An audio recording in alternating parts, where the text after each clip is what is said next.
तो दोस्तों आज पढ़ने वाले हैं स्पेसिफिक रिलीफ एक्ट 1963 का सेक्शन नंबर 33।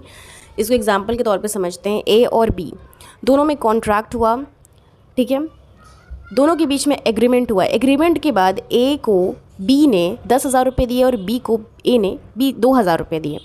लेकिन अब बाद में कुछ हुआ होगा दोनों के बीच में, फ़ाइट वगैरह, आई डोंट नो, हुआ होगा कुछ भी भाई।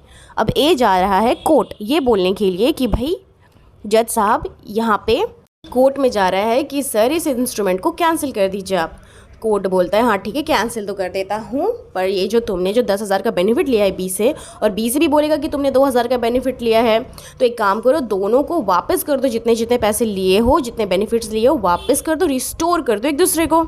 सब क्लॉज कहता है on adjudging the cancellation of an instrument the court में require the party to whom such relief is granted to restore so far as may be any benefit which he may have received from the other party and to make any compensation to him which justice may require। Court क्या करेगा, party को बोलेगा कि जितने भी benefits एक दूसरे से आप लोगों ने लिए हो एक दूसरे को रिस्टोर कर दो। बस ये सब क्लॉज यही कहता है। लेकिन अब दोस्तों सब क्लॉज 2 में डिफेंडेंट की बात होती है, सब क्लॉज 1 में पार्टी की बात होती है। कोई भी हो सकता है, प्लेंटिफ हो या डिफेंडेंट हो। लेकिन भाई सब क्लॉज 2 में डिफेंडेंट की बात हुई है, where a defendant successfully resist any suits on the ground. अगर सूट अवॉइडेबल है तो कोर्ट डिफेंडेंट को बोलेगा कि सारे बेनिफिट्स आप वापस कर दो। सेकेंड पॉइंट में लिखा है वॉइड।